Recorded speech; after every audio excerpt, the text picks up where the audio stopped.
Hi guys, I'm Dylan. I'm here with Utah Airguns, and today we're going to show you how to do a caliber / barrel swap on an FX Crown.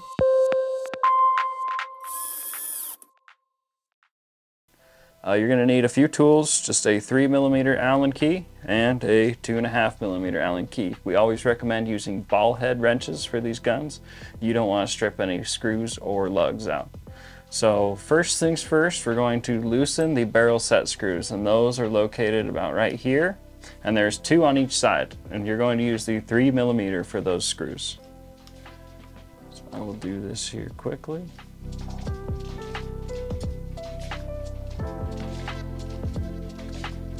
Okay. You will then be able to pull the barrel assembly out. Once we have that out, we will then need to take the probe out using our 2.5mm Allen.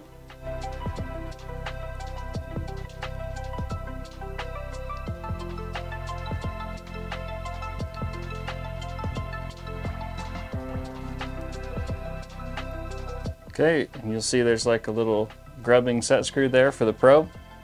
We'll set that off to the side. Today we are changing this from a compact 25 cal to a 500mm 17 cal.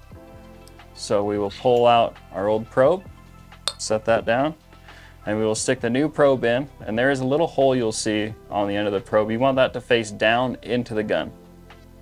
We will slide that back into the probe slide, line up the probe hole with the probe traveler hole.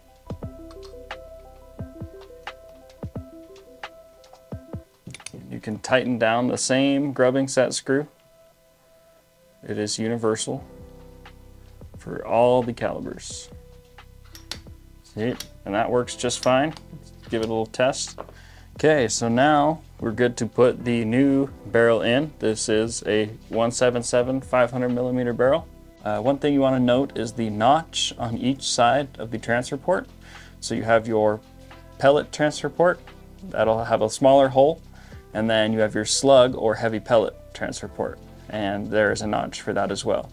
So note that where the barrel comes through in the breech, there is a post, and that needs to index with the notches on your barrel, or you won't get the proper amount of airflow into these transfer ports. So you will slide that transfer port back until the notch lines up with the post, and you will see that the face of the transfer port is flush with the face of the breech. We will then retighten the barrel with the number 3 screws on the sides of the rifle.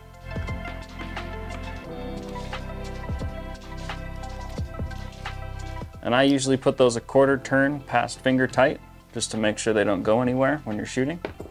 After that, just make sure everything functions as it should, and you're good to go shoot. Alright guys, so a lot of you have been asking questions about things that we do just like this. Barrel changes, probe changes, troubleshooting, and stuff like that. We have a lot of videos on our Utah Airguns workshop channel. That will be linked in the description. Feel free to check it out and send us any suggestions you may have.